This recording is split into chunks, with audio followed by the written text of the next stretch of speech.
قرآن کو پڑھنا ہے، قرآن سنانا ہے، ہم اس کے محافظ ہیں، ہم اس کے محافظ ہیں، دنیا کو بتانا ہے۔ سورۃ القمر جز نمبر 27 ہے قرآن کریم کا۔ سورۃ القمر کا ترجمہ آغاز سے۔ بنام خدائے رحمان رحیم۔ قیامت بہت قریب آ گئی اور چاند شق ہو گیا، اور اگر یہ لوگ کوئی نشانی دیکھ لیتے ہیں تو منہ پھیر لیتے ہیں اور کہتے ہیں یہ تو وہی ہمیشہ کا جادو ہے۔ انہوں نے جھٹلا دیا اور اپنی خواہشات کی پیروی کی، اور ہر امر استقرار پانے والا ہے۔ استقرار پانے والا ہے یعنی ہر کام کا ایک انجام کا وقت مقرر ہے، اور جب وہ وقت آئے گا تو اللہ تبارک و تعالی اس کام کا انجام اس کام کے کرنے والے کو دکھا دے گا، اور اس انجام کی سزا یا جزا وہ پا لے گا۔ یہ جو اس سورہ مبارکہ کی پہلی آیت ہے، یہ سورہ مبارکہ مکہ میں نازل ہوئی، اور روایات کے مطابق رسول اللہ صلی اللہ علیہ وآلہ وسلم کی ہجرت سے، جو مکہ سے مدینہ ہجرت فرمائی، اس سے تقریباً 5 سال پہلے ذی الحجہ کی ایک رات تھی، اور رسول اللہ سے کچھ لوگوں نے مطالبہ کیا۔ روایات کا اختلاف ہے، میں کلی طور پر خلاصہ بیان کر رہا ہوں آپ کی خدمت میں۔ چاند کی 14ویں رات تھی، اور چاند پورا اپنی مکمل شکل میں آسمان پر چمک رہا تھا۔ تو کچھ لوگوں نے رسول اللہ سے یہ کہا کہ ہر نبی کے معجزے ہوا کرتے ہیں، آپ کوئی معجزہ اس رات میں دکھا سکتے ہیں؟ تو حضرت جبرائیل اللہ تبارک و تعالی کی طرف سے تشریف لائے اور فرمایا کہ یا رسول اللہ، اللہ نے چیزوں کو، کائنات کی چیزوں کو آپ کے حکم کے تابع کر دیا ہے، اور آپ اس وقت جس کو بھی جو حکم کریں گے وہ آپ کا حکم بجا لائے گا۔ اور اللہ کے نبی نے پھر چاند کی طرف اشارہ کیا یا حکم دیا، تو چاند کے 2 ٹکڑے ہوئے، اور 2 ٹکڑے الگ الگ کچھ فاصلے پر ہو گئے۔ تو پھر انہوں نے مطالبہ کیا کہ اس کو دوبارہ جوڑ دیں۔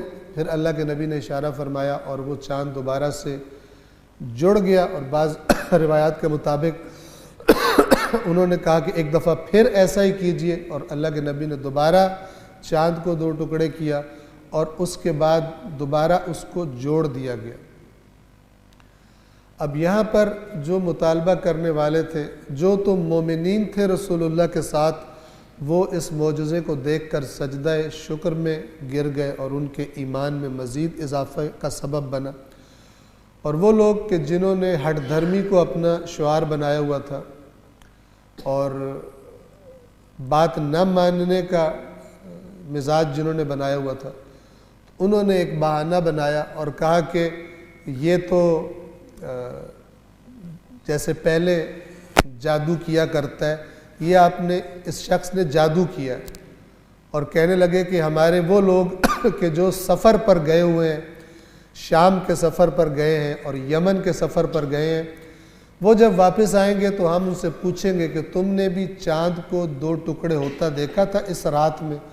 تو اگر انہوں نے بھی دیکھا ہو تو پھر ہم مان لیں گے، اگر انہوں نے نہیں دیکھا تو اس کا مطلب ہے یہ جیسے پہلے جادو کرتا ہے، اس نے یہ بھی جادو سے شوبدہ دکھایا اور ہماری آنکھوں کو دھوکہ دیا۔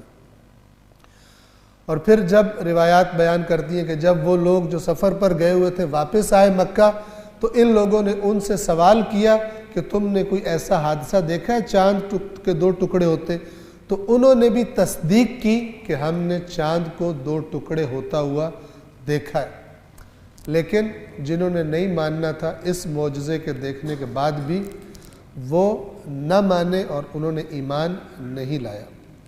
تو یہ قرآن مجید یہاں پہ اس حادثے کو اللہ تبارک و تعالی نے مربوط کیا ہے قیامت کے قرب سے۔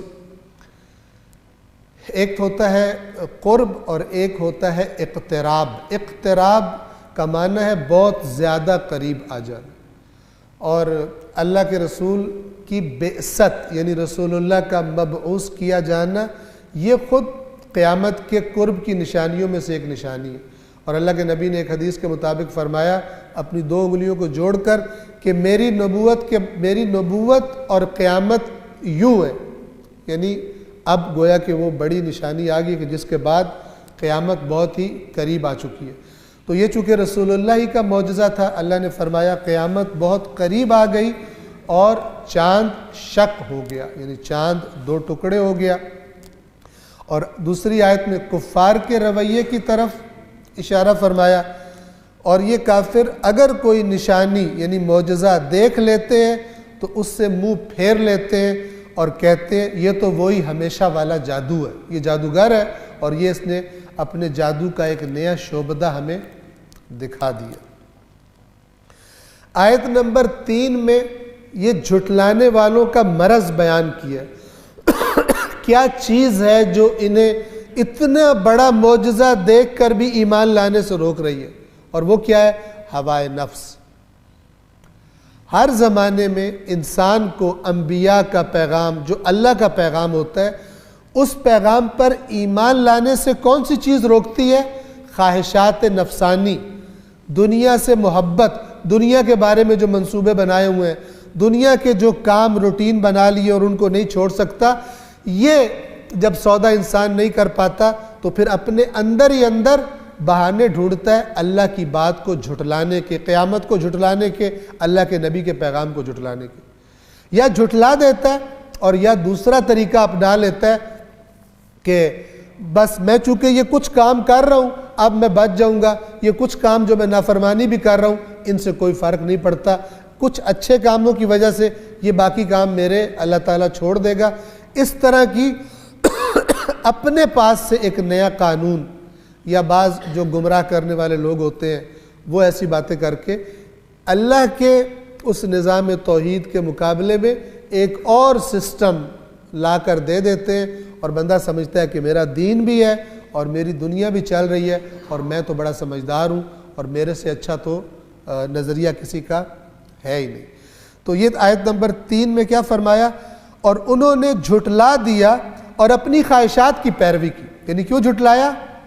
یہ جھٹلانا کس لیے تھا؟ تاکہ اپنی خواہشات کی پیروی کر سکے، اور انہوں نے جھٹلا دیا اور اپنی خواہشات کی پیروی کی، اور ہر امر مستقر ہے، استقرار پانے والا ہے، یعنی ہر کام یہ جو مان رہے ہیں ان کے بھی انجام کا وقت مقرر ہے، ابھی مہلت کا ٹائم ہے، اور جو نہیں مان رہے ان کے بھی کام کا ایک انجام کا وقت مقرر ہے، دونوں اپنے اپنے انجام کو دیکھیں گے جب وہ وقت مقرر، جب وہ قرارگاہ وقت مقرر آ جائے گا۔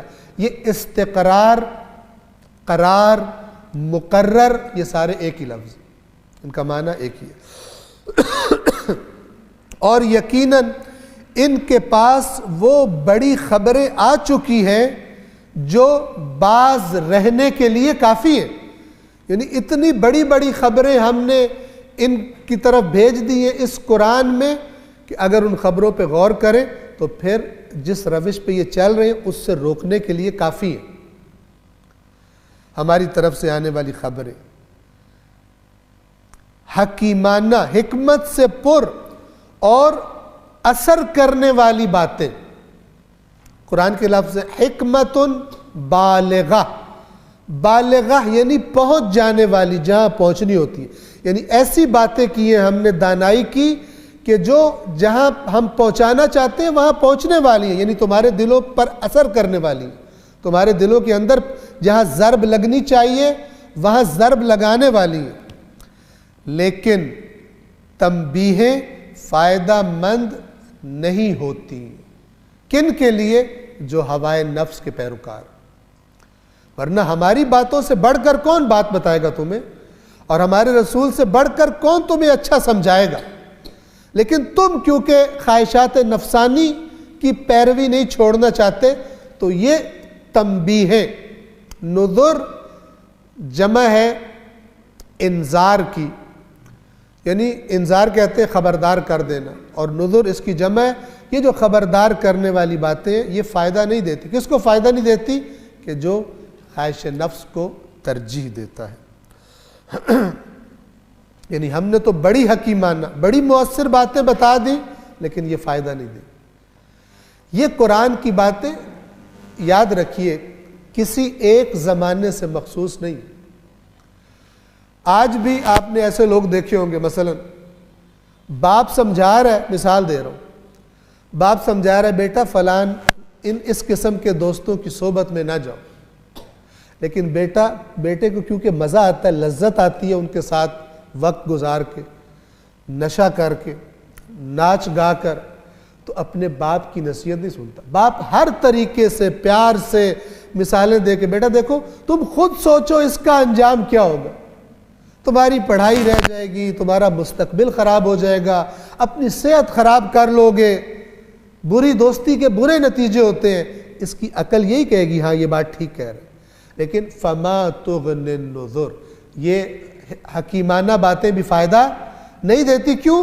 کیونکہ اس پر ہوائے نفس غالب آئی ہوئی ہے، اس پر لذت پرستی ان بری محفلوں کی غالب آئی ہوئی ہے۔ یہ قانون عام ہے، چاہے نصیحت کرنے والا باپ ہو اپنے بیٹے کو، اور چاہے نصیحت کرنے والا اللہ کا نبی ہو، نفس پرست جس کو گناہ کی لذت سب کچھ ہے، جس کے لیے وہ نہ باپ کی سنتا ہے نہ اللہ کے نبی کی سنتا ہے، اور اپنے نتیجے تک پہنچتا ہے۔ اور ہم سب بھی اس قانون سے کوئی بھی خارج نہیں ہے، جب تک کہ نفس پرستی کو ترک نہ کیا جائے، خواہشات کو ترک کر کے اللہ کی باتوں پر غور نہ کیا جائے۔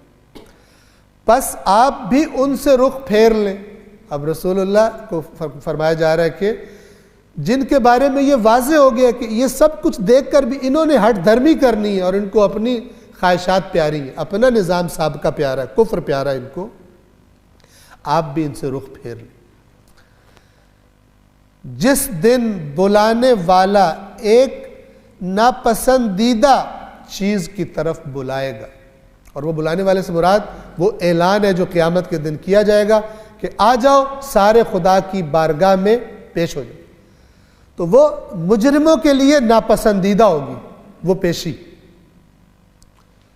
جیسے ایک مجرم جس کا جرم کے سارے ثبوت مل چکے ہو، اس کو پتہ ہوتا ہے کہ اس پیشی پر مجھے پھانسی کی سزا ہونی ہے، وہ پیشی اس کے لیے بڑی سخت پیشی ہوتی ہے۔ تو وہ اللہ کے مجرم جو دنیا میں نفس پرستیاں کرتے رہے، نہ قرآن کی آیات ان کو روک سکی گناہوں سے، رسول اللہ کی نصیحتیں، اہل بیت اطہار کی نصیحتیں، کچھ بھی ان کو گناہوں سے نہ روک سکا، ان کو جب آواز آئے گی قیامت کے دن تو وہ بڑی ناپسندیدہ آواز آئے گی۔ آپ ان سے رخ پھیر لیں، جس دن یعنی اس دن تک ان کو چھوڑ دیں، جس دن بلانے والا ایک ناپسندیدہ چیز کی طرف بلائے گا، ان کی آنکھیں نیچی ہوں گی، یعنی جب نکلیں گے تو شرمندگی اور ندامت اور پچھتاوے کی وجہ سے آنکھیں جھکی ہوں گی، آنکھ بھی نہیں اٹھا رہے ہوں گے، آنکھیں نیچی کر کے قبروں سے نکل پڑیں گے۔ اور یہاں قبر سے مراد ضروری نہیں ہے وہ گڑھا جس میں دفنایا جاتا ہے، قبر سے یہاں مراد ہر وہ جگہ جہاں پر انسان کی موت واقع ہوئی ہے، اور جہاں پر سے اللہ کے حکم سے وہ دوبارہ نکلے گا، جہاں پہ اس کی موت واقع ہوئی تھی وہاں سے وہ دوبارہ مثلا نکل آئے گا۔ آنکھیں نیچی کر کے قبروں سے نکل پڑیں گے، گویا اب وہ جب نکل کے چلیں گے اس حاضری والے میدان کی طرف تو کس طرح وہ سین، وہ منظر کیسا ہوگا، گویا کہ وہ بکھری ہوئی ٹڈیاں ہیں۔ ٹڈی آپ نے دیکھی ہے، پنجابی میں ترڈی بولتے ہیں اس کو، ٹھیک ہے، چھوٹا سا کیڑا ہوتا ہے، بالکل جمپ لگاتا ہے گراس ہاپر کی طرح، تو وہ جب بہت سارے کہیں حملہ کر دیں فصلوں پر تو فصلوں کی فصلیں کھا جاتے ہیں، آپ نے دیکھا ہوگا۔ ٹڈی، یا مجھے اس کا تلفظ اگر آپ کو صحیح معلوم ہو تو بتائیے گا، مکس اپ کر رہا ہوں میں، یا لشکر کو کہا جاتا ہے دل، ٹڈی دل یا ٹڈی دل زبر کے ساتھ۔ یہ جب کسی فصل پہ آتا ہے تو ایک عجیب سا ہنگامہ ہوتا ہے اس کا، اور اتنے زیادہ ہوتے ہیں بعض اوقات آسمان کو سیاہ کر دیتے ہیں، اتنے چھا جاتے ہیں، اور پھر جہاں سے گزرتے ہیں وہاں سے سارے پودوں کو، پتوں کو، پھلوں کو، فصلوں کو برباد کر کے رکھ دیتے ہیں۔ ایک خاص قسم کا منظر ہوتا ہے، شاید کسی مووی میں، ڈاکومنٹری میں آپ نے دیکھا ہو۔ تو اللہ فرما رہا ہے کہ یہ جب میدان حشر کی طرف نکلیں گے اپنی اپنی قبروں سے نکل کر، تو ان کی حالت ایسی ہوگی جیسے ٹڈیاں بکھری ہوئی، کسی کا منہ کوئی کدھر افراتفری میں جا رہا ہے، کدھر افراتفری میں جا رہا ہے، لیکن ہانک کر اسی میدان میں لے کر جایا جائے گا جہاں پر انہوں نے حاضر ہونا۔ پکارنے والے کی طرف دوڑتے ہوئے جا رہے ہوں گے، اس وقت کافر کہیں گے یہ تو بڑا مشکل دن ہے، یعنی اس دن میں ہم بڑی مشکل میں گرفتار ہو گئے۔ اب یہ نصیحت کرنے کے بعد، قیامت کا منظر دکھانے کے بعد، یعنی کفار سے کہا جا رہا ہے تم نہیں ان معجزات کو مان رہے، تم نہیں ہماری یہ جو ہم خبردار کر رہے ہیں اس کو نہیں مان رہے، تو پھر اے رسول آپ ان سے منہ پھیر لیجئے، قیامت آئے گی جس دن یہ حالت ہوگی۔ اور اس کے بعد پھر چند قوموں کا تذکرہ کیا جو قرآن کی روش ہے۔ حضرت نوح کی قوم کا تذکرہ کیا، اس کے بعد قوم عاد، قوم سمود، قوم لوط، قوم فرعون، اور پھر اس کے بعد ان سے کہا گیا کہ یہ جن قوموں کا ہم نے ذکر کیا تم ان سے بہتر ہو، وہ تم سے زیادہ طاقتور تھے، وہ تم سے زیادہ زمین میں آباد تھے، تم جو مکہ والے اپنے اوپر تم اترا رہے ہو، تم سے بڑوں کو بھی، تم سے طاقتوروں کو بھی اللہ نے کس طرح تباہ و برباد کیا۔ تو یہ ان قوموں کا تذکرہ اب شروع ہوتا ہے، اور سب سے پہلے حضرت نوح کا تذکرہ ہے۔ ان سے پہلے نوح کی قوم نے بھی جھٹلایا تھا، تو انہوں نے ہمارے بندے کو جھٹلایا اور کہنے لگے یہ پاگل ہے، یہ مجنون ہے، اور اس کو شدت سے جھڑکیاں دی گئی، یعنی حضرت نوح کو جھڑک دیتے تھے، بھاگ جاؤ یہاں سے۔ وہ نبی خدا جو نصیحت کرنے آتا تھا، آپ تصور کریں اس منظر کو کہ اللہ کا نبی، اولو العزم نبی، 950 سال قرآن مجید بیان کرتا ہے، 950 سال قوم کو نصیحت کی، اور اللہ تعالیٰ کیا فرما رہا ہے؟ وَازْدُجِرْ، کہا گیا کیا؟ ایک تو کہا گیا یہ پاگل ہے، دوسرا جھڑک دیتے تھے۔ اور جھڑکی آپ سمجھتے ہیں کیسی ہوتی ہے؟ جب کسی کو غصہ آتا ہے وہ سامنے والے سے کہتا ہے چلو بھاگ جاؤ یہاں سے، خبردار یہاں نظر آئے تو۔ اس طرح حضرت نوح علیہ السلام کو ان کی قوم ان کے ساتھ سلوک کرتی، اور کہنے لگے دیوانہ ہے، اور ان کو جھڑکا گیا۔ پس نوح نے اپنے رب کو پکارا اور کیا فرمایا؟ میں مغلوب ہو گیا ہوں، پس تو ان سے انتقام لے۔ 950 سال کے بعد یہ فرمایا تھا، میں مغلوب ہو گیا ہوں، یعنی میرے میں طاقت نہیں ہے، یہ طاقتور ہے، اور اب ان پر میرا کوئی بس نہیں چلتا، یہ میری نصیحت نہیں سنتے، اور یہ اپنی ہٹ دھرمی میں حد سے آگے بڑھ گئے۔ فانتصر، جو عام طور پر ہمیں دعا بھی بتائی جاتی ہے اس آیت میں، رب انی مغلوب فانتصر۔ ہم تو کوئی چھوٹی سی پرابلم آ جائے، کوئی تھوڑی سی پیسوں میں کمی ہو جائے، کوئی بیماری آ جائے، رب انی مغلوب فانتصر، رب ان، یہ اصل جملہ کہاں کا ہے؟ خدا کے راستے میں بے بس ہو گیا ہوں، یہ میری قوم میری بات نہیں سن رہی، میری نصیحت نہیں مان رہی، انہوں نے مجھے بے بس کر دیا۔ جہاں تبلیغ کے لیے جاتا ہوں یہ پہنچ جاتے ہیں، وہاں پروپیگنڈا کر دیتے ہیں، کہتے ہیں اس کو مت سننا، یہ پاگل ہے، یہ خشکی پہ کشتیاں بنا رہا ہے، اس کی عقل دیکھو، جہاں کبھی پانی کا گزر نہیں ہوا یہ وہاں کشتی بنا رہا ہے، یہ کوئی عقل مند یہ کام کر سکتا ہے؟ چلو تو نے کشتی بھی بنانی ہے، جاؤ سمندر میں بناؤ یا دریا میں بناؤ، خشکی پہ کشتیاں بنا رہا ہے۔ اتنا مذاق اڑایا گیا کہ رب انی مغلوب فانتصر فدعا ربہ، پس نوح نے اپنے رب کو پکارا، میں مغلوب ہو گیا ہوں، یعنی مجھ پر غلبہ پا لیا گیا ہے، میری طاقت ان کا مقابلہ نہیں کر سکتی، پس تو ان سے انتقام لے۔ اور اگلی آیت میں پھر اللہ کا انتقام دیکھیے، پھر ہم نے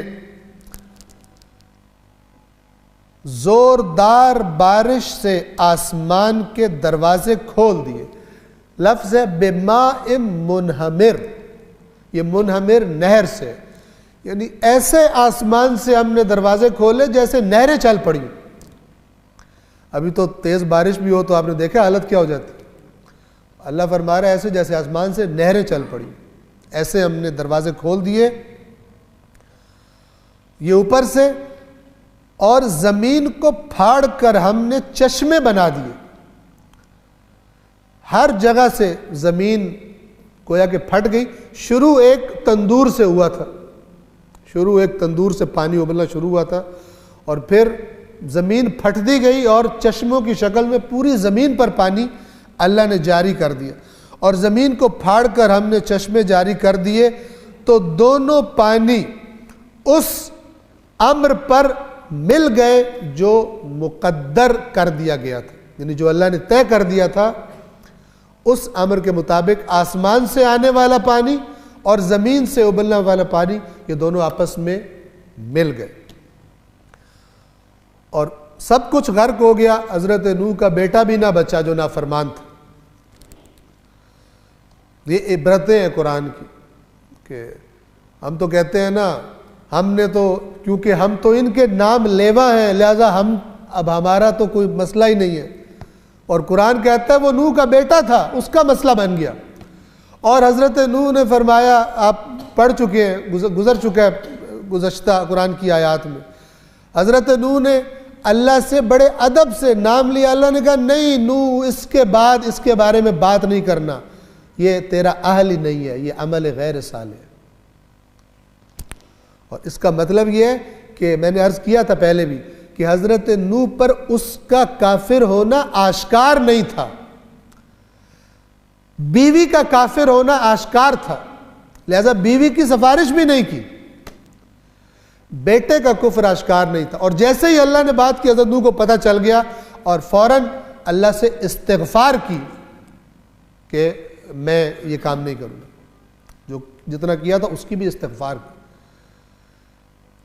لہذا نبی کے ساتھ سگی خونی نسبت اور رشتہ بھی تب فائدہ دیتا ہے کہ جب نبی کے راستے کی نافرمانی نہ کی, اس کی شریعت کی نافرمانی نہ کی. یہ قرآن کا صاف صاف سادہ سادہ اور خالص بغیر ملاوٹ کے دیا ہوا تصور. اور یہ جب طوفان آ گئے اور تختوں اور کیلوں والی کشتی پر ہم نے نوح کو سوار کر دیا. نوح اور جو نوح کے ساتھ ایمان لائے تھے اور وہ حیوانات جن کا اللہ نے حکم دیا تھا جوڑا جوڑا. اور تختوں اور کیلوں, وہ تختوں کو کیلوں سے جوڑا گیا تھا اس کشتی میں, ان کی طرف اشارہ ہے. تختوں اور کیلوں والی کشتی پر ہم نے نوح کو سوار کیا جو ہماری نگرانی میں چل رہی تھی. جو قرآن کا لفظ ہے وہ تجری بِأَعْيُنِنَا, ہماری آنکھوں کے سامنے. اللہ کی آنکھیں نہیں ہیں جس طرح ہماری آنکھیں, لیکن یہ لفظ اس لیے یاد رکھیے قرآن میں ید اللہ آیا ہے, ہرگز مطلب نہیں ہے اللہ کا اس طرح ہاتھ ہے جس طرح ہمارا ہوتا ہے. اللہ اجزاء پر مشتمل نہیں ہے کہ اللہ کے جز ہوں. سورہ زخرف میں یہ آیت گزر چکی ہے جس میں اللہ نے کیا فرمایا وَجَعَلُوا لَهُ مِنْ عِبَادِهِ جُزْءًا, اور انہوں نے یعنی ان کافروں نے اللہ کے بندوں میں سے کسی کو اللہ کا جز بنا دیا. إِنَّ الْإِنسَانَ لَكَفُورٌ مُبِينٌ, دو طرح ترجمے ہو سکتے ہیں. انسان کھلا کافر ہے, بہت زیادہ کفر کرنے والا, کفور مبالغے کا صیغہ ہے, یا کفور کفران نعمت والا. انسان کھلا ناشکر ہے اللہ کا کہ جب اللہ کے بندوں میں سے کسی کو اللہ کا جز قرار دے دے. بس یہ جو مثلا مولا علی علیہ السلام کو کہا جاتا ہے ید اللہ, اس کا مطلب یہ نہیں ہے کہ اللہ ایک باڈی ہے, ایک جسم ہے, اور اس کا ہاتھ ایک جز مولا علی ہے. جس کا یہ عقیدہ ہو وہ قرآن کی آیت کے مطابق جو کسی اللہ کے بندوں میں سے کسی کو اللہ کا جز بنا دے وہ کافر ہے. جا کے سورہ زخرف کی آیت, یہ سفر کی دعا والی آیت کے 2-3 آیتیں چھوڑ کر یہ آیت آتی ہے. معذرت چاہتا ہوں, غلطی ہو گئی. سفر والی جو دعا ہے اس کے فوری بعد یہ آیت آتی ہے سبحان الذی سخر لنا ھذا وما كنا له مقرنین وَإِنَّا إِلَىٰ رَبِّنَا لَمُنْقَلِبُونَ، اس کے فوراً بعد ہے وَجَعَلُوا لَهُ مِنْ عِبَادِهِ جُزْءًا، اور انہوں نے اللہ کے بندوں میں سے اس کا جز قرار دے دیا۔ اور یہاں بھی یہ بھی بتا دوں کہ یہ جز جو قرار دیا تھا، یہ کہتے تھے فرشتے اللہ کی بیٹیاں ہیں، گویا کہ کسی کو اللہ کی اولاد بنانا یہ بھی اللہ کا جز قرار دینا ہے، اور اللہ کے جز نہیں ہوتے۔ اور مولا علی کی بھی اولاد ہے، امام حسن مولا علی کی اولاد ہے، امام حسین مولا علی کی اولاد ہے، جناب زینب ام کلثوم اور باقی مولا علی کی اولاد ہیں۔ جس کی اولاد ہو وہ اللہ بھی نہیں ہوتا، اور نہ ہی وہ اللہ کا کوئی جز ہو سکتا ہے۔ قرآن نے انکار کر دیا صراحت کے ساتھ۔ اگر کوئی عقیدہ رکھے تو قرآن کی بات کی جہالت کی بنا پر اس نے دھوکہ کھایا ہے، اسے استغفار کرنی چاہیے کہ مجھے کسی گمراہ کرنے والے نے گمراہ کر دیا۔ اور اگر قرآن کی بات کو نہیں لیتا تو پھر قرآن کہتا ہے ان الانسان لکفور مبین۔ یہ مجازن کہا جاتا ہے، مولا ید اللہ ہے، یعنی خدا کے کاموں کو سب سے زیادہ کرنے والے، خدا نے جن کاموں کا حکم دیا ہے۔ اگر مولا کا لقب ہے اسد اللہ، یعنی جب خدا کے دشمن سامنے کھڑے ہوں تو جیسے شیر حملہ کرتا ہے کسی سے نہیں ڈرتا، اس طرح مولا حملہ کر دیتے ہیں ان دشمنوں پر اور ان کو تہس نہس کر کے رکھ دیتے ہیں، کسی سے نہیں ڈرتے، جتنا مرضی کوئی پہلوان اور مشہور ہو، اور تاریخ اس بات کی گواہی دیتی ہے۔ اس لیے مولا اسد اللہ ہے۔ مجازن اسد کہا گیا، ورنہ اسد کا معنی شیر ہوتا ہے۔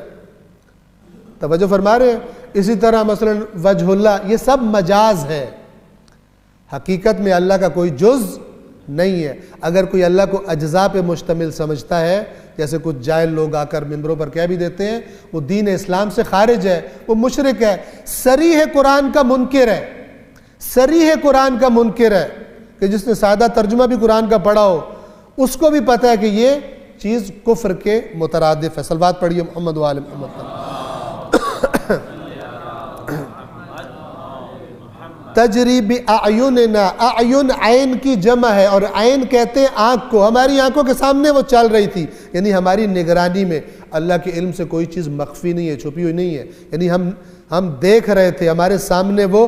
لہٰذا اس کا ترجمہ شیعوں اور اہل سنت دونوں نے کیا کیا ہے؟ ہماری نگرانی میں، ہمارے سامنے چل رہی تھی۔ یہ بدلہ اس شخص کی وجہ سے تھا جس کی بے قدری کی گئی، یعنی یہ بدلہ ہم نے لیا اس روئے زمین پر رہنے والے کافروں سے۔ کس کی وجہ سے لیا؟ اس نبی کی، ہمارے بندے کی وجہ سے، جس کی انہوں نے قدر شناسی نہیں کی تھی، جس کو یہ جھڑکتے تھے، جس کو یہ پاگل کہتے تھے، پھر ہم نے اپنے بندے کا بدلہ لیا۔ اور یقیناً اس کشتی کو ہم نے نشانی بنا چھوڑا، تو کیا کوئی نصیحت قبول کرنے والا ہے؟ یعنی ہے کوئی نصیحت قبول کرنے والا؟ تو میرا عذاب اور میری تنبیہیں کیسی تھی؟ یہ اللہ سوال پوچھ رہا ہے۔ یعنی یہ ایک واقعہ نقل کرنے کے بعد اتنی عظمت والا طوفان جس نے کچھ بھی نہ چھوڑا روئے زمین پر، پوری زمین کو گویا پانی نے ڈھانپ لیا، اس کے بارے میں اللہ فرماتا ہے فَكَيْفَ كَانَ عَذَابِي وَنُذُرْ، تو کیسا تھا میرا عذاب اور کیسا تھا میرا خبردار کرنا۔ جنہوں نے نہیں سنا پھر ان کا انجام کیا ہوا۔ اور یقیناً ہم نے اس قرآن کو نصیحت کے لیے آسان بنا دیا ہے، تو کیا ہے کوئی نصیحت لینے والا؟ یہ قرآن کی پکار ہے، 4 مرتبہ اس سورہ مبارکہ میں تکرار ہوئی۔ یہ وَلَقَدْ يَسَّرْنَا الْقُرْآنَ لِلذِّكْرِ، یسرنا ہم نے آسان کر دی۔ پوچھا جائے گا جو اس کو بہانے سے مشکل بنا دیتے، کہتے ہیں تم بھلا کہاں سے پڑھ سکتے؟ یہ اس یسرنا کے ساتھ ان کی جنگ ہے، اور امت ٹوٹ گئی، الگ ہو گئی۔ اب رزلٹ دیکھیں، رزلٹ کیا معاشرے میں؟ قرآن سے دین نہیں سمجھا جاتا، رائج نہیں ہے۔ یہ رزلٹ کسی خطا کا ہے، کسی خرابی کا ہے، ورنہ جتنی تاکید کی گئی تھی اس کو پڑھنے کی ہونا چاہیے تھا۔ اور یہاں پر یہ آیت قرآن کے دن گواہی دے گی، اور اس جیسی دوسری آیات اللہ کہے گا ہاں جی ہم نے تو کہا تھا، ہم نے آسان کر دیا، تم نے کیوں نہیں پڑھا؟ تم نے ہماری بات پر اعتماد کیوں نہیں کیا؟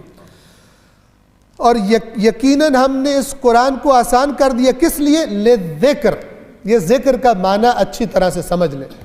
ذکر کا معنی کبھی یاد دہانی کیا جاتا ہے، کبھی نصیحت کیا جاتا ہے، توجہ فرما دیں۔ ذکر عربی زبان کا لفظ ہے، اور اس کا معنی حافظے سے ملتا جلتا ہے. ہم کہتے ہیں نا مثلا میں نے قرآن یاد کر لیا، مثلا میں نے یہ سورہ یاد کر لی، حفظ کر لی، یعنی میرے حافظے میں آ گئی. ذکر کا معنی حافظے سے ملتا جلتا ہے، لیکن کچھ فرق ہے. فرق کیا ہے؟ ہر وہ چیز جو آپ کے حافظے میں ہے ضروری نہیں ابھی اس وقت آپ کی توجہ بھی ہو اس کی طرف. آپ کو کتنی چیزیں جو آپ کے ذہن میں محفوظ ہیں، ٹھیک ہے؟ مثلا آپ کو مثال کے طور پر اپنے بچے کا نام یاد ہے، لیکن ابھی اس وقت آپ کی توجہ نہیں ہے، آپ کی توجہ اور طرف ہے. آپ کے حافظے میں ہے لیکن ابھی آپ کی توجہ نہیں ہے. میں نے کہا مثلا اپنے بیٹے کا نام یاد کریں، توجہ کرائی، آپ کے ذہن میں فوراً جن کے بیٹے ہیں آپ کو اپنے بیٹے کا نام مثلا ذہن میں آ گیا. یہ جو ذہن میں آنا، نہ کہ حافظے میں موجود ہونا، آ جانا، توجہ ہو جانا کسی چیز کی طرف، انسان متوجہ ہو جائے، یہ معنی ہے ذکر کا. اب چاہے کوئی چیز یاد تھی، بھولی ہوئی تھی، وہ یاد آ جائے، یا مسلسل یاد رہے، یعنی مسلسل توجہ رہے. اس توجہ کو، ذہن کی توجہ کو عربی زبان میں کہتے ہیں ذکر. اسی لیے اس کا ترجمہ نصیحت بھی کیا جاتا ہے، کیونکہ نصیحت کیا ہوتی ہے؟ کہا جا رہا کہ یہ جو کام آپ کر رہے ہیں آپ کو پتہ ہے اس کا نتیجہ برا ہے، ٹھیک ہے؟ تو یہ گویا کہ توجہ کروانی ہوتی ہے کہ جو شخص غلط طرف جا رہا ہے گویا وہ بھول گیا ہے، اس کو پتہ بھی ہے لیکن بھول گیا ہے. اس لیے قرآن کریم کو ذکر کہا گیا. اب اگر ذہن میں یہ سوال پیدا ہے کہ پہلے تو کسی کو نہیں پتا، تو یہ پھر ذکر کیسے ہے؟ یہ ذکر اس لیے کہ ہر انسان کو قرآن نے بھی گواہی دی ہے، اور ہمارا اپنا بھی اگر ہم مشاہدہ کریں تمام انسانوں کا تو یہ بات ہمیں مل جائے گی کہ ہر انسان کو اس کے خالق نے اس کے اندر اچھائی اور برائی کی ایک سمجھ بوجھ رکھ دی ہے، جس کو قرآن نے کیا فرمایا؟ کبھی فرمایا فطرت اللہ التی فطر الناس علیہا، یہ دین جو اسلام تمہاری طرف ہم نے بھیجا ہے اپنے نبی کے ذریعے سے، یہ دین قیم، اس کی طرف سیدھا اپنا رخ کر لو. یہ وہ اللہ کی فطرت ہے جس پہ اللہ نے سب انسانوں کو خلق کیا. یعنی کوئی فطرت سے ہٹ کر کوئی بات تمہیں نہیں بتائی جا رہی. اگر اپنی خواہشات کو ہٹا دو گے، اپنے اندر بھی جھانک کر دیکھو گے، تو تمہیں ان باتوں کی تصدیق ملے گی اپنے اندر سے بھی. اگر خواہشات کو ہٹا دو گے، وہ جو ہے نا اپنے من میں ڈوب کر پا جا سراغ زندگی، تو اگر میرا نہیں بنتا نہ بن اپنا تو بن، اس کا معنی بھی یہی ہے کہ میری نصیحت تو نہیں سن رہا، تو سمجھ رہا میرا کوئی فائدہ، مجھے چھوڑ دے. اپنے اندر تو جھانک، تیرے اپنے اندر سے بھی تجھے گواہی ملے گی کہ یہ باتیں حق ہیں جو اللہ کے نبی نے بتائی، یہی ٹھیک باتیں. تو کبھی فرمایا اللہ کی وہ فطرت جس پہ انسانوں کو خلق کیا، اور کبھی کیا فرمایا؟ کبھی فرمایا کہ توجہ فرمائے فَأَلْهَمَهَا فُجُورَهَا وَتَقْوَاهَا، اللہ نے فجور، برائیاں، و تقوی اور اچھائیاں الہام کر دی نفس انسان کو. تو یہ جو انسان غفلت میں اپنی اس فطرت کی اچھائیوں کو، اس سینس کو بھی بھلا دیتا ہے، گویا دفنا کے بیٹھا ہوتا ہے، نبی آ کر اس کو یاد دہانی کرواتا ہے، اوپر سے راکھ کو ہٹاتا ہے، کہتا ہے کہ تو اندر سے اپنے اندر جھانک کہ تو کیا چیز ہے، اللہ نے تجھے کس لیے پیدا کیا ہے، تو بے مقصد دنیا میں نہیں آیا. پس ذکر کیا ہے؟ توجہ. اب توجہ فرمائیں، اللہ کیا فرما رہے ہیں؟ وَلَقَدْ، یہ لقد عربی زبان میں قسم کے لیے آتا ہے کہ گویا اللہ قسم، اور قسم کس لیے کھائی جاتی ہے؟ تاکید کرنے کے لیے، کہ ہم نے قرآن کو ذکر کے لیے، یعنی جس چیز کی طرف ہم تمہاری توجہ کروانا چاہتے ہیں اس طرف توجہ کروانے کے لیے ہم نے قرآن کو آسان کر دیا. تو ہے کوئی توجہ کرنے والا؟ اس کا مطلب کیا ہے؟ اس کا مطلب ہے جو بھی آئے اس کے پاس اس کی توجہ ہو جائے گی. لیکن شرط یہ ہے کہ آئے تو صحیح. مولا علی علیہ السلام نے فرمایا یہ قرآن اتنا مخلص نصیحت کرنے والا ہے کہ جو کبھی دغا نہیں دیتا. کس کے پاس؟ جو آ کے بیٹھے اس کے پاس.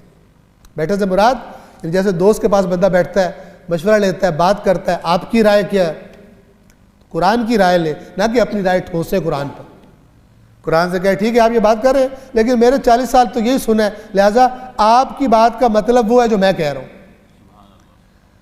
قرآن پر اپنے آپ کو ٹھونسنے والا یہ نامراد ہے، اس کو مراد نہیں ملے گی۔ بس یہ ذکر کا معنی انشاءاللہ یاد رکھیں گے۔ اور یقیناً ہم نے اس قرآن کو نصیحت کے لیے آسان بنا دیا، تو کیا ہے کوئی نصیحت قبول کرنے والا؟ قوم عاد کا تذکرہ ہے۔ عاد نے بھی جھٹلایا تو بتاؤ میرا عذاب اور میری تنبیہیں یعنی وہ خبردار کرنے والی چیزیں کیسی تھی؟ یقیناً ہم نے ایک مسلسل نحوست کے دن ان پر ایک طوفانی ہوا چلائی۔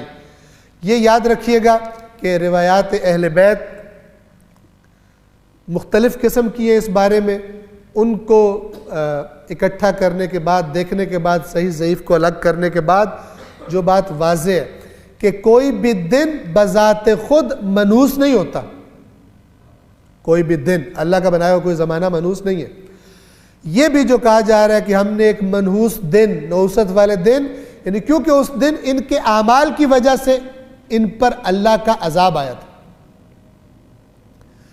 اس لیے اس کو منحوس کہا گیا، نہ کہ ورنہ ہمیں بتایا جاتا کہ یہ وہ فلان دن ہے، یہ بڑا منحوس دن ہے، اس دن تم نے کچھ بھی نہیں کرنا، اس دن تم نے یہ نہیں کرنا، فلان نہیں کرنا۔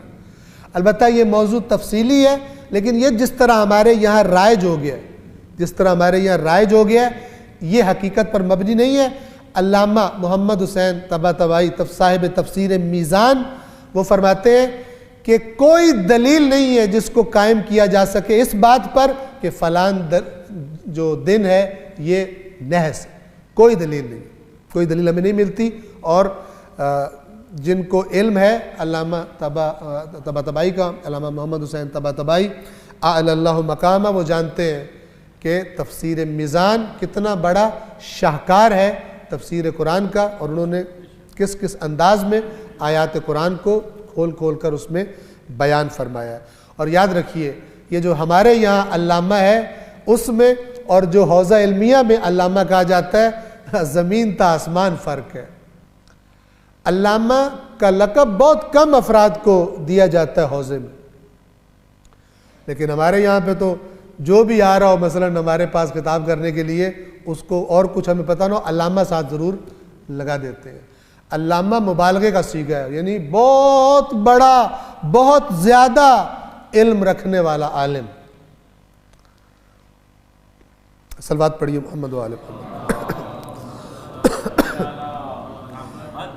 ایک مسلسل نحوست کے دن ہم نے ان پر ایک طوفانی ہوا چلائی جو لوگوں کو جڑ سے اکھڑے ہوئے کھجور کے تنوں کی طرح اٹھا کر پھینک رہی تھی۔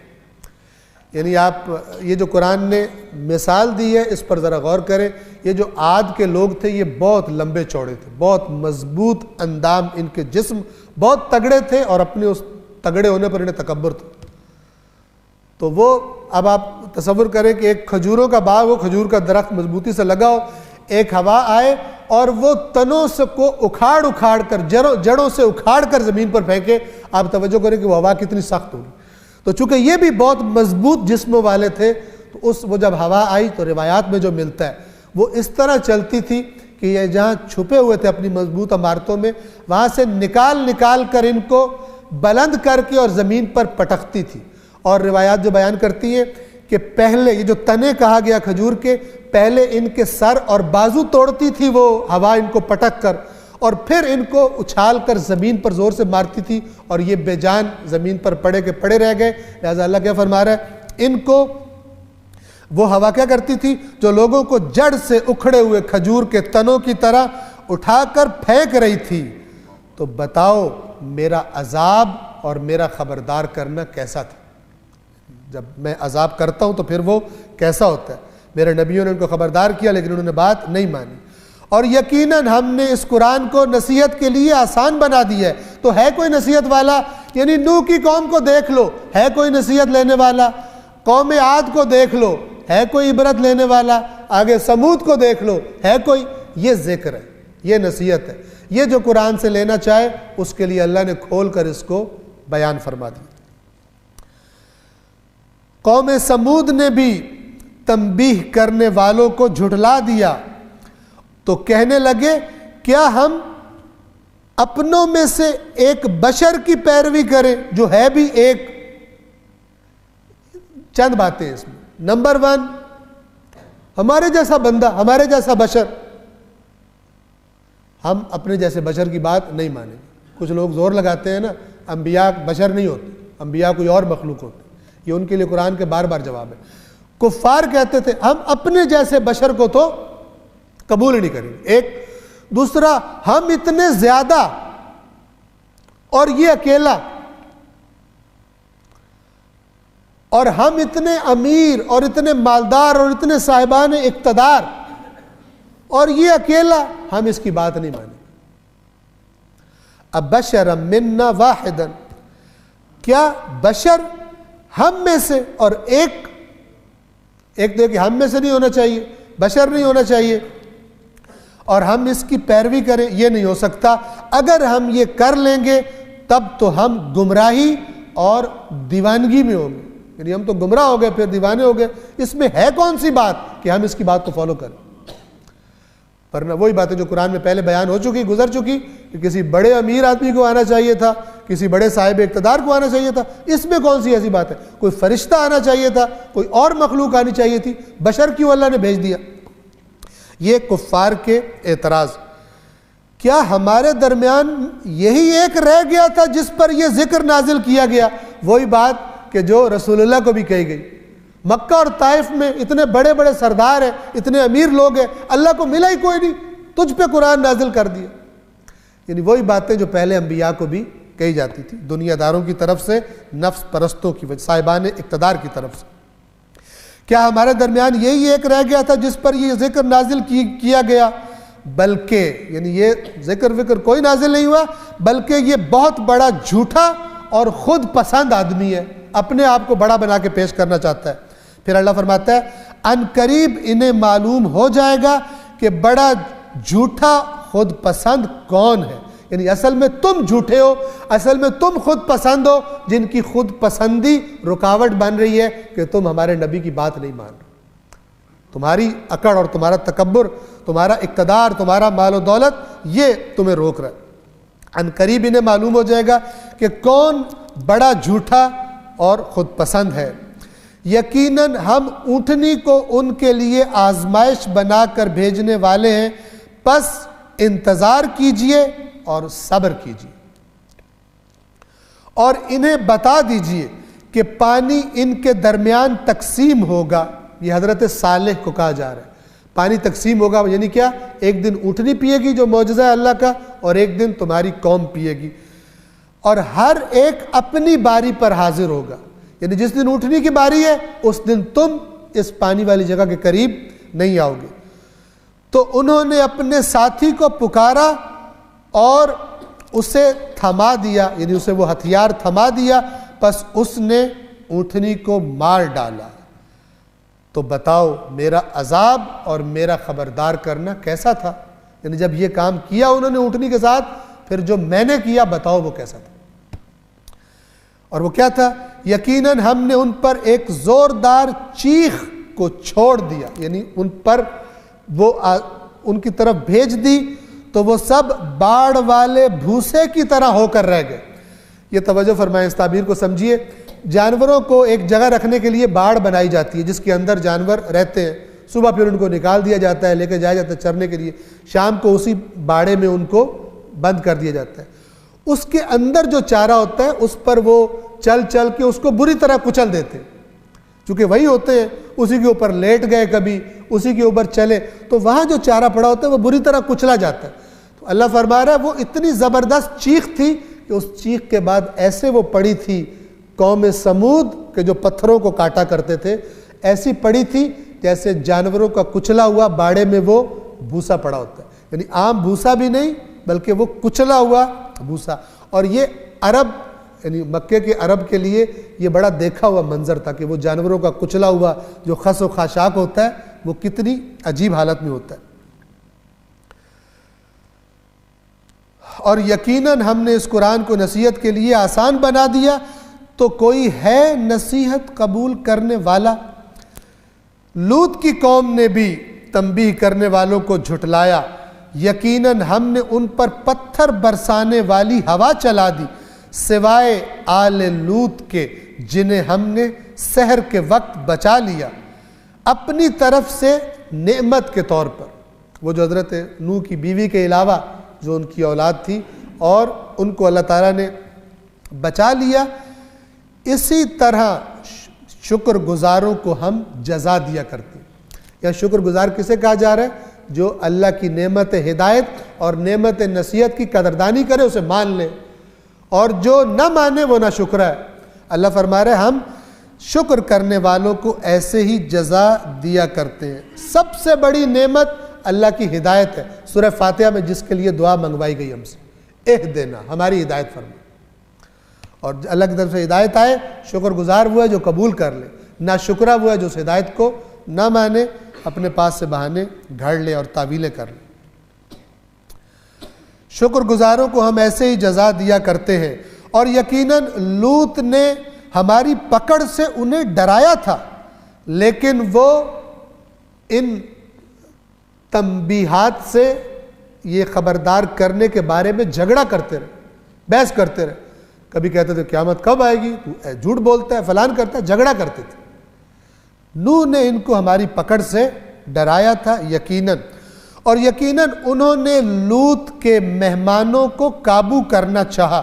اللہ نے چند فرشتے خوبصورت شکلوں کے جوان بنا کر بھیجے تھے، اور یہ ان کی جو گندی عادت تھی وہ یہ کہ یہ مردوں کے ساتھ بدفعلی کیا کرتے تھے، اور جب ان کے پاس رپورٹ پہنچی کہ بڑے نوجوان خوش شکل آئے ہیں، اور انسان جس گناہ کی طرف مائل ہوتا ہے پھر اللہ اسی طرف سے اس کی آزمائش بھی کرتا ہے، تو انہوں نے لوط کے مہمانوں کو قابو کرنا چاہا تو ہم نے ان کی آنکھیں مٹا دی۔ پہلا عذاب ان پر یہ آیا جب یہ حضرت نوح کے دروازے پر ایک دوسرے کو دھکے دے رہے تھے اور چڑھ رہے تھے ایک دوسرے پر کہ ان مہمانوں کو جلدی جلدی اپنے قبضے میں لیں، تو روایات کے مطابق حضرت جبرائیل علیہ السلام نے ان سب کو اندھا کر دیا، اور اندھا بھی ایسا کیا کہ ان کی نہ یہ کہ آنکھیں اندھی ہوئی بلکہ آنکھیں مٹ گئی، صاف ہو گئی یہ جگہ، جیسا کہ آنکھیں ہوتی ہی نہیں ہیں۔ لو تو اب میرے عذاب اور میری تنبیہوں کو چکھ لو، یعنی اب چکھو، جو تم نے نہیں مانا اب وہ وقت آ گیا۔ اور یقیناً صبح و سویرے ایک مقرر عذاب ان پر نازل ہوا، تو اب چکھو میرے عذاب اور میری تنبیہوں کا مزہ۔ اور یقیناً ہم نے اس قرآن کو نصیحت کے لیے آسان بنا دیا، تو کیا ہے کوئی نصیحت قبول کرنے والا؟ اور یقیناً فرعون کی قوم کے پاس بھی خبردار کرنے والے آئے، انہوں نے ہماری تمام نشانیوں کو جھٹلا دیا، بہت سارے عذاب آئے، بہت سارے معجزات دکھائے حضرت موسیٰ نے۔ فرعون نے اور اس کی قوم نے اپنی طاقت کے نشے میں سب کو جھٹلا دیا۔ جب کوئی عذاب آتا تھا کہتے تھے یہ تو اللہ سے یہ کہ یہ ٹال دے ہم ٹھیک ہو جائیں گے، جب ٹل جاتا تھا پھر وہی ٹیڑھے ہو جاتے تھے، خراب ہو جاتے تھے۔ ہماری تمام نشانیوں کو جھٹلا دیا انہوں نے، تو ہم نے انہیں اس طرح گرفت میں لیا جس طرح ایک غالب آنے والا طاقتور گرفت میں لیتا ہے۔ جب طاقتور پہلے مہلت دیتا رہے جبکہ وہ پکڑ سکتا ہے، پھر جس طرح ایک غالب آنے والا جس پر کوئی غالب نہیں آ سکتا، جسے کوئی ہرا نہیں سکتا، وہ اپنی طاقت سے جب گرفت میں لیتا ہے، اس طرح پھر ہم نے قوم فرعون کو گرفت میں لیا۔ کیسے؟ کمزوروں کو گزار دیا دریا پھاڑ کر، اور طاقت کے نشے میں چور لوگوں کو غرق کر دیا اسی پانی میں۔ پھر اللہ اب یہ عبرتناک داستانیں سنا کر اب کفار مکہ سے ڈائریکٹ خطاب ہو رہا ہے۔ کیا تمہارے کافر ان لوگوں سے بہتر ہیں؟ ان لوگوں سے طاقتور ہیں؟ ان لوگوں سے زیادہ وہ صاحبان اقتدار ہیں؟ یا دوسری بات، یا آسمانی کتابوں میں تمہارے لیے معافی کا پروانہ لکھا ہوا ہے کہ تمہیں کوئی نہیں پکڑے گا؟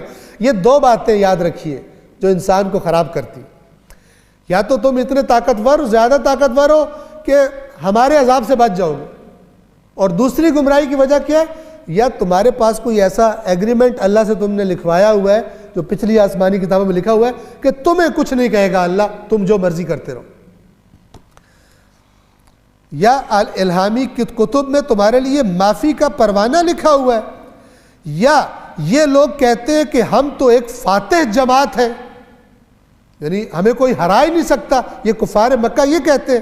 پھر اللہ نے فرمایا، یاد رکھیے یہ سورہ مکہ میں نازل ہوئی اور اللہ نے یہاں جو پیشن گوئی کی اور چند دوسری آیات میں بدر میں اسے پورا کر دیا۔ اور یہ کتنی قرآن کی صداقت کی ایک دلیل، بہت ساری دلیلوں میں سے یہ ہے، کیا فرمایا؟ بہت جلد یہ جماعت جو کہہ رہے ہیں کہ ہم تو بڑے، ہمیں کوئی ہرا نہیں سکتا، اور مراد یہ تیرے ساتھ اے محمد، تیرے ساتھ بڑے کمزور لوگ ہیں، ہم تمہیں مار دیں گے، ہرا دیں گے، تم ہمیں نہیں ہرا سکتے۔ اللہ نے اس کمزوری کے دور میں، ضعف کے دور میں اسلام کے کیا فرمایا؟ یہ جماعت عنقریب شکست کھائے گی اور پیٹھ پھیر کر بھاگیں گے۔ اور بدر میں ہوا، بہت سارے سردار مارے گئے، 70 بندہ اسیر ہوا اور باقی پیٹھ پھیر کے بھاگ گئے میدان بدر سے۔ سَيُحْزَمُ الْجَمْعُ، عنقریب یہ شکست کھائیں گے، وَيُوَلُّونَ الدُّبُرَ، اور اپنی پیٹھ دکھا کر یہ بھاگیں گے میدان سے۔ بلکہ یہ چھوٹی شکست ہے، اصل جو بڑی خطرناک چیز ہے، بلکہ ان کے وعدے کا وقت تو قیامت ہے، اور قیامت تو زیادہ ہولناک اور زیادہ تلخ ہے اس موت سے بھی، اور اس ندامت اور شرمندگی اور شکست سے بھی جو عنقریب ان کو ہونے والی ہے، اور وہ ہوگی جو بدر میں ہوئی، اس کے بعد بھی اصل جو تلخ چیز ہے وہ تو ان کے لیے قیامت کا دن۔ اور وہاں پر کیا ہوگا؟ یقیناً مجرم لوگ گمراہی اور عذاب میں ہیں جس دن وہ منہ کے بل آگ میں گھسیٹے جائیں گے، چکھو اس آگ کے مزے کو، یعنی ان سے کہا جائے گا، منہ کے بل کھینچ کر جہنم میں پھینکا جائے گا اور پھر کہا جائے گا اب چکھو جو تم ہماری باتوں کو جھٹلایا کرتے تھے۔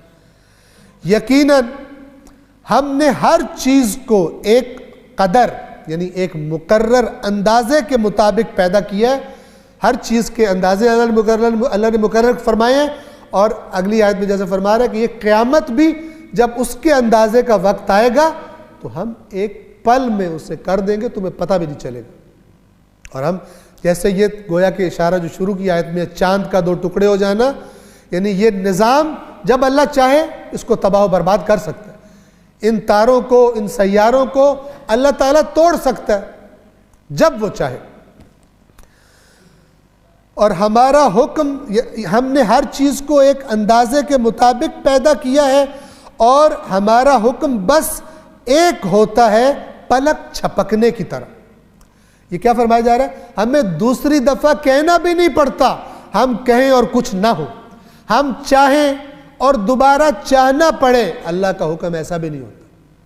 ہم جب وہ مقررہ وقت آ جاتا ہے، جیسے شروع میں فرمایا وَكُلُّ أَمْرٍ مُسْتَقِرٍ، ہر امر ایک اس کی قرارگاہ ہے، ایک مقرر اس کا وقت ہے، جب وہ آ جاتا ہے پھر نہ پل آگے ہوتا ہے، نہ ایک پل کوئی اسے پیچھے کر سکتا ہے۔ اور ہمارا حکم تو بس ایک ہی ہوتا ہے، پلک جھپکنے کی طرح۔ اور یقیناً ہم نے تم جیسے بہت سو کو ہلاک کر دیا، تو کیا ہے کوئی نصیحت لینے والا؟ اور جو کچھ، ہر وہ چیز، ہر وہ کام جو انہوں نے کیا وہ نامہ اعمال میں لکھا ہوا ہے، ہمارے پاس وہ سارا ریکارڈ محفوظ ہے۔ اور پھر اس کی وضاحت فرمائی، اور ہر چھوٹی اور ہر بڑی بات لکھی ہوئی ہے، یعنی نہ کوئی چھوٹی بات بچی ہے نہ کوئی بڑی بات، وہ لکھی ہوئی ہے۔ اور دیکھیں یہ خبردار کتنا زیادہ ہے، اور اس سورت کی آخری 2 آیت خوشخبری کی ہے۔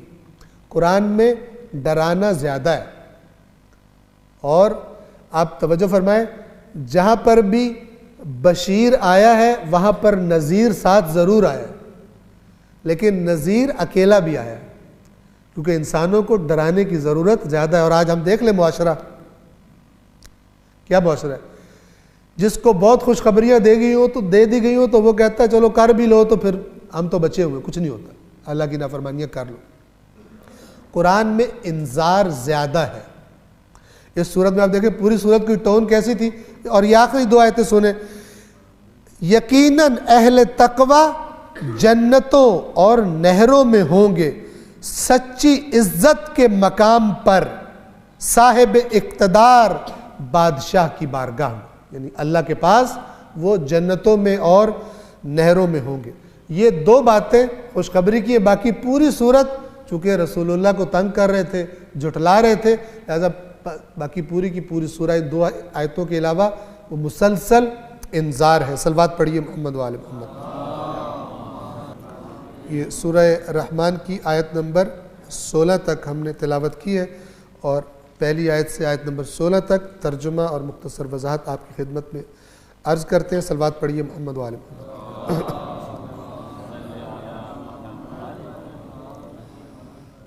بنام خدائے رحمان و رحیم۔ رحمان نے قرآن کی تعلیم دی، انسان کو خلق کیا، اس کو بیان سکھایا، اس کو بیان کی تعلیم دی۔ توجہ فرمائیے، آپ دیکھیے یہ ایک نقطہ بسم اللہ الرحمن الرحیم کے حوالے سے، جو شخص دیکھنا چاہتا ہے کہ میرے اندر کتنا دین ہے، بسم اللہ کا پیغام اس کے لیے ہے کہ تو دیکھ تیرے اندر اللہ کی مخلوق کے لیے رحمت کتنی زیادہ ہے۔ آپ توجہ کریں، بسم اللہ، اللہ کے نام سے۔ اب اگر ہم کہیں کہ ہونا یوں چاہیے تھا کہ اگر ایک رحمت کی صفت ہے اس کے بعد اللہ کی، تو دوسری کوئی ایسی ہو جس سے انسان خبردار ہو جائے، ایک بشارت دوسرا انذار، لیکن اللہ نے دونوں صفات رحمت والی رکھی۔ یعنی اللہ اپنا جو فرسٹ امپریشن ہے وہ رحمتوں سے بھرا ہوا دینا چاہتا ہے، تو جو اللہ والا ہے اس کا بھی فرسٹ امپریشن کیا ہونا چاہیے کہ وہ رحمتوں سے بھرا ہوا۔ سخت مزاج، بد اخلاق، چھوٹی چھوٹی باتوں پہ سخت پکڑ کرنے والے اور لوگوں کو چھوٹی چھوٹی غلطیوں پہ بڑی بڑی سزائیں دینے والے، تو یہ دین نہیں ہے۔ اور آج ہماری آپ فرقہ واریت دیکھ لیں، زبان پرستی کی بنا پر تقسیمیں دیکھ لیں، علاقہ پرستی، زمین پرستی کی بنیاد پر نفرتیں دیکھ لیں، یہ سب خلاف اسلام ہے۔ یہ سب کیا کرتی ہیں؟ یہ ان رحمتوں کو کم کرتی ہے جو انسان کے لیے اپنے دل میں رکھتا ہے۔ اللہ تعالیٰ رحمت کا پیغام، یعنی اس کا فرسٹ پیغام ہے۔ دنیا میں آج آپ کہہ سکتے ہیں اسلام، غیر مسلم سے پوچھیں اسلام رحمت والا دین ہے، کہے گا نہیں، تم اپنی حالت دیکھو۔ تو بہرحال یہ عبرتناک ہے۔ رحمان کا معنی ہوتا ہے عمومی رحمتوں والا۔ اللہ تعالیٰ یہاں پر ان رحمتوں کا ذکر فرما رہا ہے کہ جو سب کے لیے، رحیم خصوصی رحمتیں جو اللہ کی اطاعت کی وجہ سے ملتی ہیں، اللہ کے نافرمانوں کو نہیں ملتی۔ اس دنیا میں نیکیوں کی توفیقات ہیں جو اللہ کی طرف توجہ کے نتیجے میں، آنے کے نتیجے میں اللہ دیتا ہے۔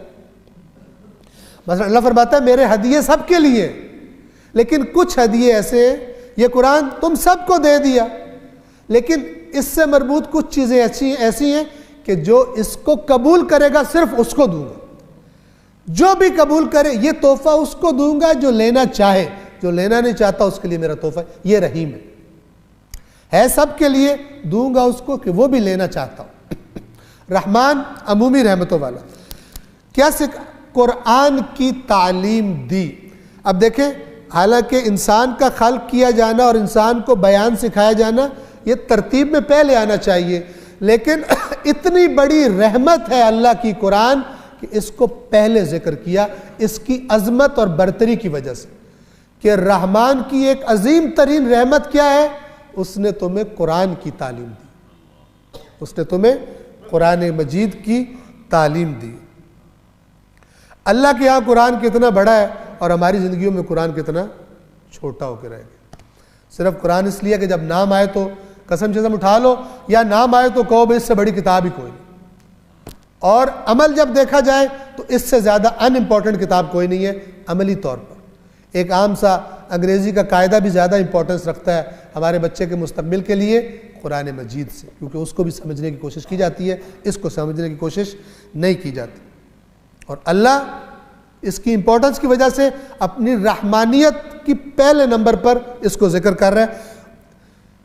اس نے قرآن کی تعلیم دی، انسان کو خلق کیا،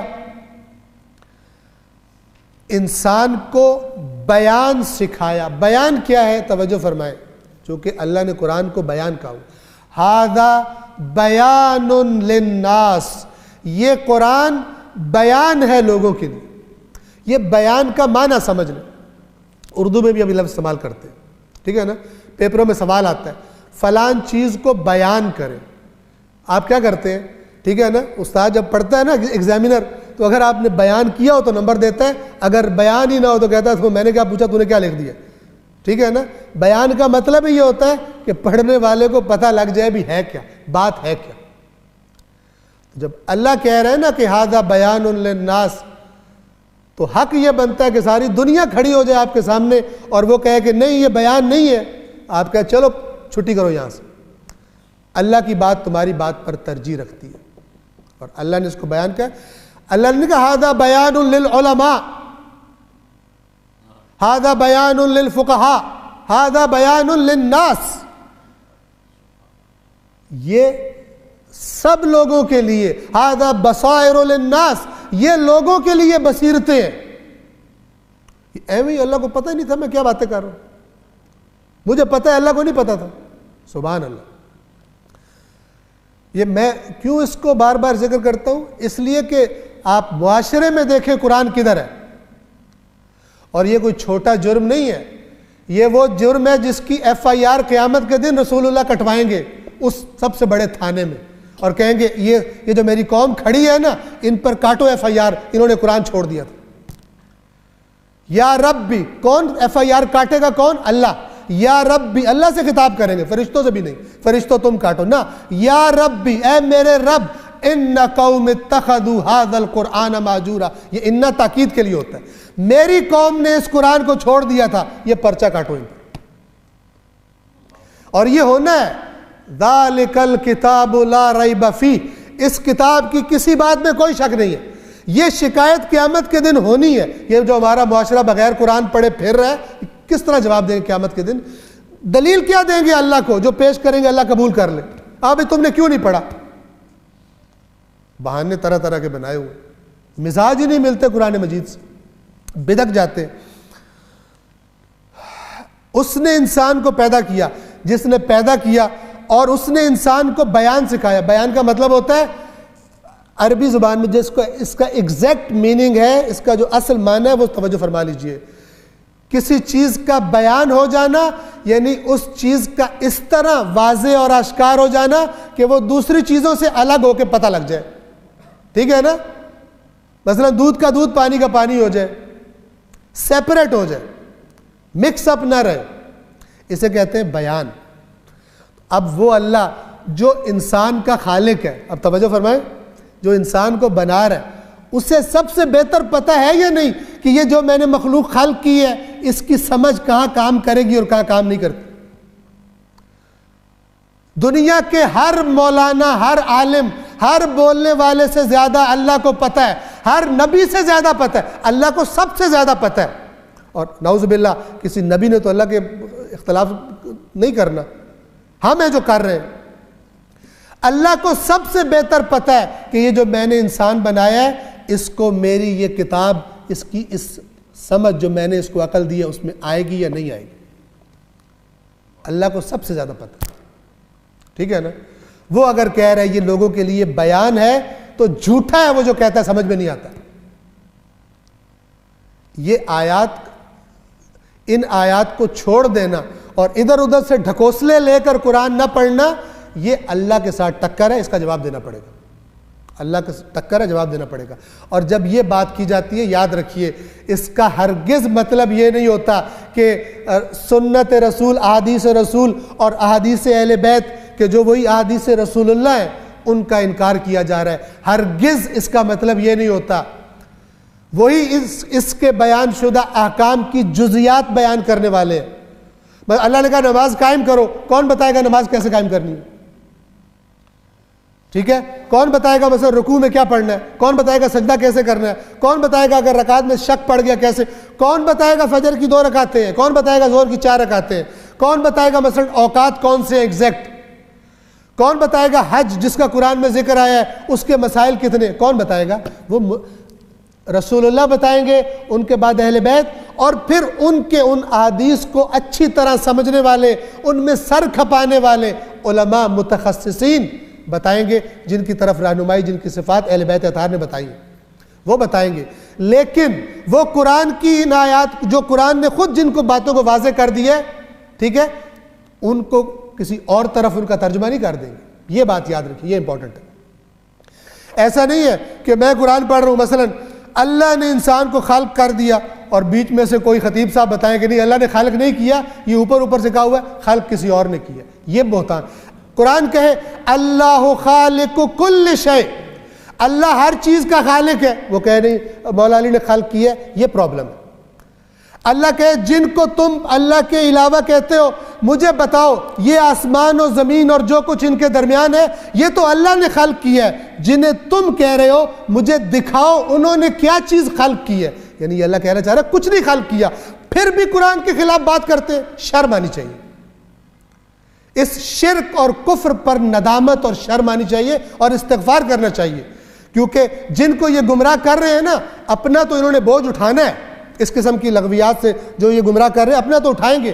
جن کو شرک کی طرف لگایا ہے اللہ کے علاوہ کسی کی طرف خلقت منسوب کر کے، ان کے شرک کا بوجھ یہ بھی اٹھائیں گے، اور وہ بھی اپنی قرآن سے دوری کی وجہ سے اور غیر سنجیدگی کی وجہ سے انہوں نے بھی اپنے بوجھ اٹھانے. خلق الانسان، اللہ کو نہیں پتا تھا اس سے سننے والے کو کیا سمجھ آئے گی، اس سے کیا پتہ چلے گا، اللہ خود ہی بتا دیتا قرآن کی آیات میں. اس نے انسان کو بولنا، بیان سکھایا. سورج اور چاند مقررہ حساب کے تحت ہے، یعنی ہر ایک اپنے مقرر کردہ ٹریک جو اللہ نے اس کو بتایا ہے، بے حساب کتاب نہیں ہے کچھ بھی اس کائنات کا. سورج اور چاند حساب کے تحت ہے، اور جڑی بوٹیاں اور درخت، یعنی یہ 2 اقسام ہیں. ایک وہ پودے ہیں جن کا تنا نہیں ہوتا، تنے سے مراد تنے پہ کھڑے نہیں ہوتے، انہیں نجم کہا گیا. وہ اور شجر جس کا تنا ہوتا ہے، یہ دونوں سجدہ کرتے، یعنی اللہ کے آگے پابند، اس نظام تکوین کے مطابق خدا کے احکام کے پابند، اس کے آگے جھکے ہوئے. اور آسمان کو اس نے بلند، اور اسی نے یعنی اللہ نے آسمان کو بلند کیا اور میزان کو قائم کیا. وزن کیے جانے کا سسٹم، ترازو، میزان، تاکہ تم تولنے میں حد سے تجاوز نہ کرو، ناپ تول میں کمی نہ کرو. اب یہ ناپ تول دکاندار کے لیے بھی ہے، باتوں میں بھی ہے، کہ جب اپنے حق میں بات ہو اور نمک مرچیں لگاؤ، ضعیف کو بھی مضبوط بنا کے پیش کرو، اور جب اپنے خلاف بات ہو مضبوط کو بھی ضعیف بنا دو، بیچ میں اتنے شک ڈالو کہ سننے والے بیچارے جنہیں پتہ ہی خبر کوئی نہیں کہ کیا ہوتی ہے حدیث اور کیا ہوتا ہے، وہ آپ کی باتوں پہ لگ جائے. حق کو چھپا لو، حق کے ساتھ باطل کو مکس کر دو، تاکہ تم تولنے میں، میزان میں تجاوز نہ کرو، اور انصاف کے ساتھ وزن کو قائم کرو. انصاف سے وزن کو قائم کرو اور تول میں کمی نہ کرو. اور اسی نے مخلوقات کے لیے اس زمین کو خلق کیا، بنایا. اس زمین میں میوے ہیں اور خوشوں کے پردوں والے کھجور کے درخت ہیں. یہ اکمام کہا جاتا ہے وہ پردہ کہ جس کو پھاڑ کر پھر اندر سے پھل نکلتا ہے. وہ پردوں والے درخت اللہ نے پیدا کیے، یہاں مراد کھجور کے درخت ہیں. اور بھوسے والا اناج کا دانہ، یعنی وہ اناج کا دانہ تم کھا لیتے ہو اور جو اس کا بچتا ہے اس سے اپنے جانوروں کے لیے بھوسا وغیرہ جس تم استفادہ کرتے ہو وہ بنا لیتے ہو. اور بھوسے والا اناج، خوشبو والے پھول. پس اے جن و انس، تم اپنے رب کی کس کس نعمت کو جھٹلاؤ گے؟ اس نے انسان کو ٹھیکری کی طرح خشک گارے سے بنایا. یعنی ایسی حالت تھی انسان کے بدن کو جس مٹی سے بنایا گیا کہ جب گارا سمجھتے ہیں جب پانی کو مٹی کے ساتھ مکس کر کے گارا بنایا جاتا ہے، پرانے لوگ جب اپنے گھر بھی اس سے بناتے تھے، آج کل بھی دیہاتوں میں یہ منظر دیکھنے کو بعض اوقات مل جاتا ہے، کم ہوتا جا رہا ہے، تو وہ جب خشک ہو جاتا ہے اس سے انسان کو بنایا، اور جنات کو آگ کے شعلے سے پیدا کیا، یعنی جنات کی خلقت آگ سے ہے، آتش سے ہے۔ پس تم اپنے پروردگار کی، اپنے رب کی کس کس نعمت کو جھٹلاؤ گے؟ صلوات پڑھیے محمد و آل محمد۔